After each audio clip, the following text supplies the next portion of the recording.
Just making another quick video. I can't begin to tell you how fucking irritated I am today. I forgot my gloves because there was so much running around we were doing this morning. I got distracted because of my dog. So I forgot my gloves. I forgot my towel. My shirt's all fucking full of crap. So, anyways, since I fucked up, I figured I'd just show you guys the bare knuckle stuff.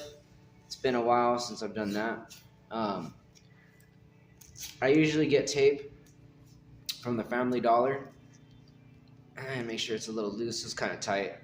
But it's like, I forget what this tape is called, but it's really good. It's like threading tape. And even if you have like cuts or wounds, it's good too because it has adhesive on it. So the adhesive glue will like kind of help your wounds heal a little quicker. So I'm going to show you what I could do with just these alone without no gloves and fancy moves and all that like most people try to do. So I'll even wrap a few of these because they'll split open. So whatever you're mainly using is what you're just going to kind of wrap, you know. You don't have to do all of them because it's rare that you'll tear anything on your pinky. So I usually just come for the two main big ones. Just kind of take a little bit. You don't really need that much. Just whatever knuckle you will more than likely take the force, you know.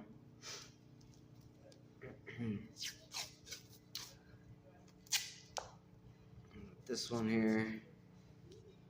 And I got a friend with me coming this week. Let's say Thursday.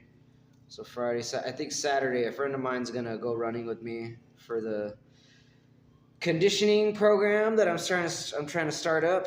I kind of sent it out through the Facebook and all that. I only got maybe a couple likes on it.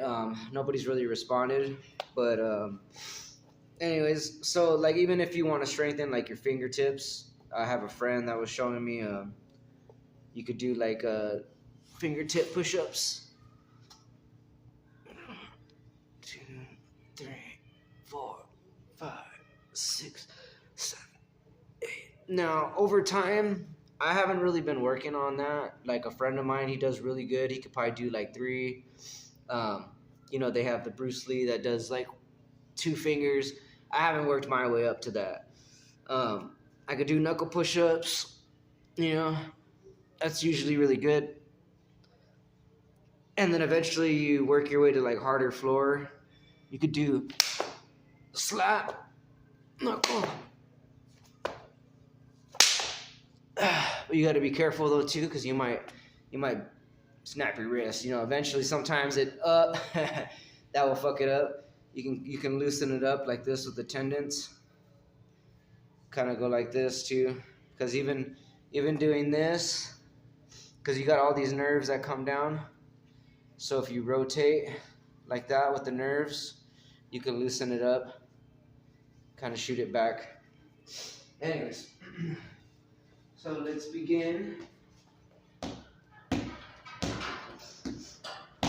So normally, if you're not jump roping, or here, let me turn the video a little bit. If you're not jump roping or jogging a little bit to get your warm up, I could still get a warm up just by, you know, doing some stretches. Even if you can't stretch this way, you know, there's other ways you can stretch. I normally do this because it kind of bends the back a little. And if you notice, I'll normally do this. And it's because I'm arched the back and it'll pop. Or you could do stretches like this here. Pull your leg up. Try to extend the arm out like that if you're holding onto a pole, which I'm not, but extending the arm out. Pull this leg over, stretch that, just to get the back rotating, because you're gonna, you know, maybe even kick. So this is just already like getting kind of warmed up. For me, at least. Little.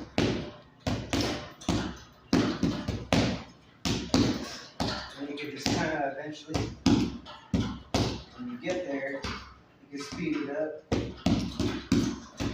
So right now I'm just gonna kind of dance a little.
Okay.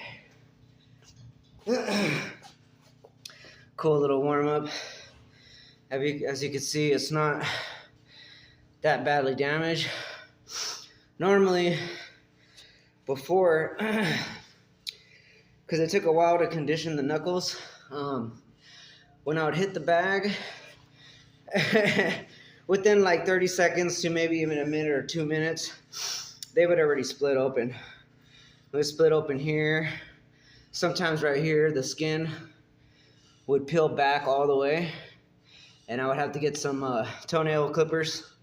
I can use other things, but I usually just use some clips and get to the dead skin piece, clip it off, throw it away, tape it up, and go about my shit. There's nothing else you can do once you tear your thing.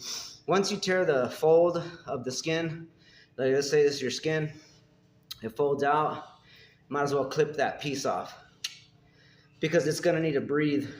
Some people will fold the skin, let it sit there till it heals, then take it off. I wouldn't do that because sometimes even when it bends open, there could be something on that skin, which is like, you know, like some dirt or something that can get it infected, or it might burn because of the salt, because there's so many things happening with the skin. So it's better just to cut it loose, you know, or if you have like a really bad cut, you could take a lighter and kind of burn that skin a little bit, or I usually use glue. Like if I have like certain cuts here or here, I'll just glue it, let it dry, and you're good to go. Because I mean, you have to go to work and stuff. I work around, you know, bar drinks, so I work with liquor, and then there's lemon and limes. So if I'm doing something, I don't want that shit going in my skin, you know, so I might as well tape my shit up. But that's rare lately, thank God. I haven't been able to rip my shit. My conditioning is just a tad down, because the other day before I had like a lot of cilantro. So like I said, I've been on the detox for the cilantro cleanse. I'm trying to eat less of it, but it'll mess with your cardiovascular. So right now my, breathing isn't so well, but it's better than usual. And I'm actually gonna just start kicking back off the cilantro. I think I'm gonna do it like maybe like once a week. So I already did it the other day. I'm good for the rest of the week. Normally I just go into the sauna and I sweat out a lot. I do work out either at home or at the office from where I live. They have like a good little weight bench type thing, like a Bowflex type thing. And then I normally work out here at the Mad Dog. So but so this is if you want to try bare knuckle boxing. Eventually you can always build your calluses on your bones here. Like for instance, this metal over here, just an example. So let's see if I can. Okay, so 1, 2, 3, 4, 5, 6, 7, 8, 9, 10. 1, 2, 3, 4, 5, 6, 7, 8, 9, 10. And then eventually, you just kind of build up to what you're doing. So one of my other friends from before, he said he does this, which is working out the fingers. I mean, a lot of people sleep on it, like he said, which is true. You can work these knuckles, even just doing that, this too, like that's already kind of built over time because a lot of this is built. I already got hard bones with that, but I mean, I can practice this more just to build the wrist, bah, hit someone, the back of the hand. There's multiple ways you can build in the fingers. I'm going to try to start doing that with everything else that I've been conditioning with. Excuse the video. It's been falling a lot. But, yeah, so for my footwork, slide here. It gives you different positions, so pop, pop, pop, pop, pop, pop, pop, pop, pop, pop, pop, pop, pop.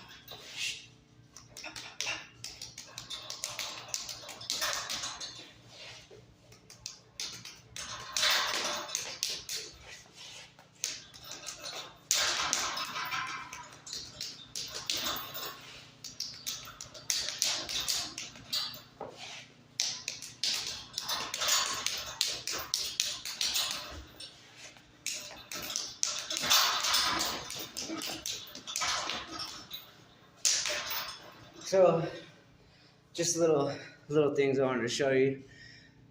I'm actually we're just gonna work out since I left my shit at home. Work out for a little bit. Mainly just want to do sweat. I've been coming lately just to sweat out. The breathing could be a lot better. Normally I'm able to go more rounds, but just lately, I think it's just the detoxing. Like I said, I'm really going to start kicking off that shit so I can get my breathing better. I went running a few days ago, so I did like about 4 miles.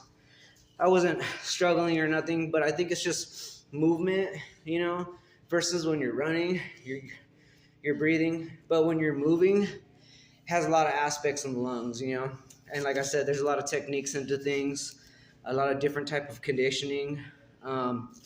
My main focus for the conditioning of the program, like I said, I'm trying to think of a way to say it better than just program, because that's actually not really a good thing to say, because you're programming somebody. But let's just say to my introduction of helping individuals, basically, like I said, the lesson 1 would knowing that you're coming into a conditioning program, I guess, right? So lesson 2 would be like you tell me what your conditions are, how you've been conditioned, because everybody knows their own thing. Like I know my habits, I know my weaknesses, I know my strengths, right? Certain people will know what's really bothering them or what their issue is. So once we figure all that out, we'll break down all those foundations to the very bottom, and then we work on a program that it works for them to where how they want to be conditioned, right? Because it might not just be weightlifting. Maybe they just want to focus on nutrition, mental health, and jogging. Some people might want strength and mental clarity, because some dudes, they could be pumping, and then they're mad all fucking day, and they want to know why they're not getting that mental clarity. So there's just different types of ways we can cultivate somebody and then build them up, and then they can be good to go after they've been conditioned for so long.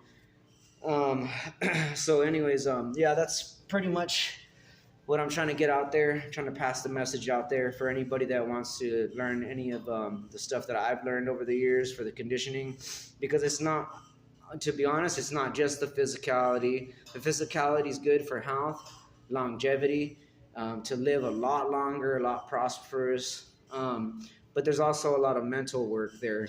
You could be healthy as hell on the outside and still have a lot of fucked up shit going on with you in the inside. So I focus on those areas, the physicality, the mental state, spirituality as well, because spirituality does help, whether it's prayer or meditating or however you want to go about it. It could be social environment.